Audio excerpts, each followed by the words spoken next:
Not only is Studio One powerful, it can also be a bit overwhelming. Because it's packed with so many features, a lot of them get completely missed or just forgotten about. So here are 3 powerful Studio One features that you didn't know about or just forgot about. First on this list is the chord track. If you come up here to the little hamburger icon, you can go down and click that and click on chords. Or you can just toggle this little icon here if it's showing up. If it's not showing up, it's because this isn't drug out far enough. Once you have the chord section opened up here, there's a couple things that you can do with it. First, you can actually drag audio into this region and it can create the chords that are from that section for you. So for example, I have this track here that sounds like this.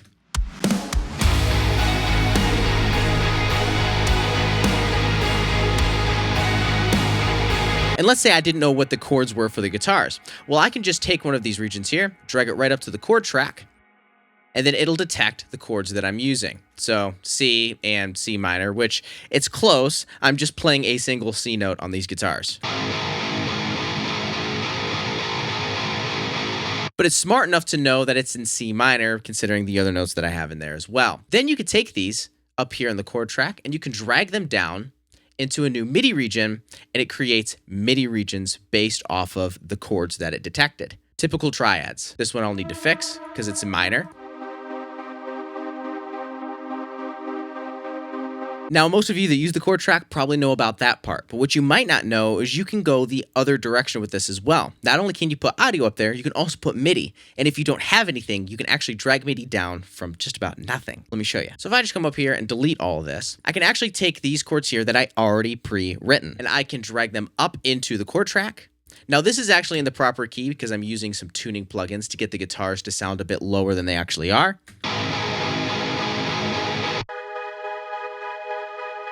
So now I can take that and I can drag them down here as well. And it writes, once again, the triads for me. Now that works exactly how you'd expect. But let's say we actually didn't have any MIDI or audio at all, and we were just trying to come up with some chord ideas. That's another super powerful part about the chord track. So let me just delete this. I can just make sure that the chord track is opened, and I can double click in a blank space here, and it'll actually write a chord for me. And then I can just select the cut tool, and I can put different cuts here and in the chord. And then I can just double click on that chord, and the chord selector opens up. Now the cool part is I can change this to whatever I want. I know that this is going to be A flat minor. So if I select A flat minor here, now I can just drag A flat minor down into that section, and there it is.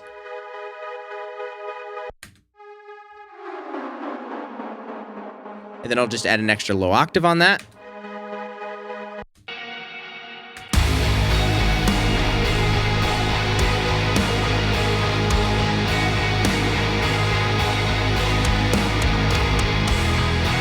The chord track is so powerful and it gets underused quite often in Studio One. A lot of people think it's cheating, but it's not. It just makes life that much easier. No one cares what you use as long as the end result sounds fantastic, and I think it does. This is also great for somebody like me who plays guitar but doesn't really play keyboard very often. I can only really play in the key of C, so having something like this is so handy. So now the second feature is track presets. Track presets are essentially like mini templates inside of your session. Like any DAW, Studio One also allows the opportunity to have templates. So you can open up a session and your drums and your guitars or whatever else that you usually use inside of a template's already there. You don't need to go through your sounds and anything like that. Every DAW has a version of templates, but Studio One takes this a step further. A lot of other DAWs have presets as well for the individual tracks, but Studio One's the first that I've ever seen that has track presets. So if you take a listen to these drums here, I've already mixed them and they're already sounding fantastic.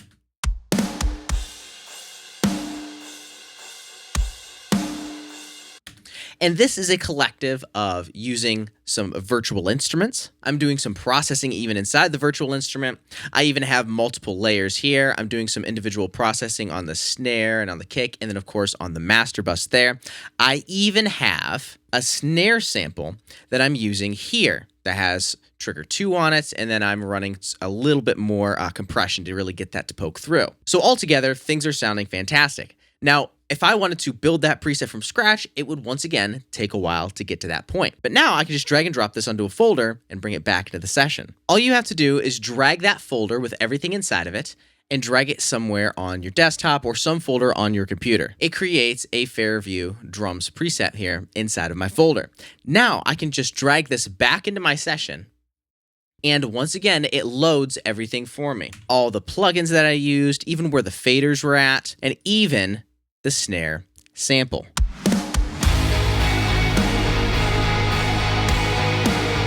Makes my life so much easier, and it's so fast. Before we get to the third feature, I want to show you a bonus feature that I didn't tell you at the beginning of this video. Studio One can do mid-side processing with any plugin at all. Let me show you how. So I built this preset called Mid-Side Processing Multi-Preset, and you could just drag it onto any track or any channel here, and it creates a list of tools here that I have already set up. And it's all built inside of Splitter. And what it allows you to do is put any plugin on the mids or the sides. You can get this preset for free. I'll leave the link down in the description below so you can just download it and start using any plugin in mid-side mode. So I actually kind of want to distort just the sides of these synths. So I'll take it from the left, which is mids, over to the right, which is the sides. And then I open up red light distortion, and I'm just going to crank the distortion on it a bit, and it's only going to distort the sides.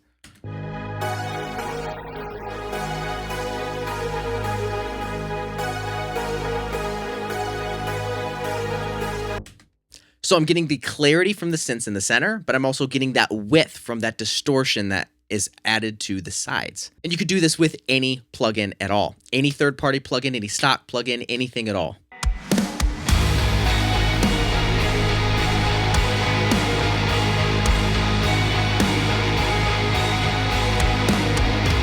Hey, did you know one of the best ways to learn music production is by getting in the room with other producers and learning along with them with a teacher? It's actually one of the best things that helped me when I first started, which is why I'm hosting the Producer Challenge. And the best part is it's completely online. Over the course of 5 days, I'll be writing, recording, producing, mixing, mastering, and even making cover art and dropping the song at the end of the 5 days. I show you how to do it so you can follow along step by step so you can do it yourself. And you can have your own professional sounding song done in just 5 days. Quick disclaimer, there are only 100 seats available, so click the link down in the description below or go to theproducerchallenge.com to save your seat today. Hope to see you there. And now the final feature is super fast automation. So let's say I want to automate some of that drive here on this red light distortion. What a lot of people do is they open up their automation window here by selecting A on their keyboard, and then they select add or remove, and they try to go through and add different sections here from the consoles or the instruments. And this is, I mean, it works, but a way faster way of doing this is just by right-clicking on the parameter and clicking Edit Automation. Now that's fast, but there's even a faster way. If you come up here to the left-hand section of this window, you'll see this little parameter here. You can click the little drop down, and there's two sections here, recently touched or mouse over. And what that allows you to do is to choose whether the last touch parameter in your DAW is what you want to add automation for, or what your mouse is currently over. So I prefer mouse over. And then as I hover over different knobs on red light distortion, you can see the top left hand changing. Now this is really handy when you combine it with Option or Alt A, and it immediately creates a automation lane for that. So I can hover over distortion, create an automation lane for that, the input, and now I've created an automation lane for every single one of those parameters just by hovering over it and clicking Alt A or Option A on a Mac. That is just an unbelievably fast workflow, and it even works in some third-party plugins. I will say though, it doesn't work in all third-party plugins. So you're gonna have to go back to the old method for that. If you like this video, you're gonna love this video here where I break down why I left Logic for Studio One. I used Logic for over a decade and switched to Studio One because of the workflow and tons of other features that I break down in this video here. So click there, go watch that now. And as always, go create.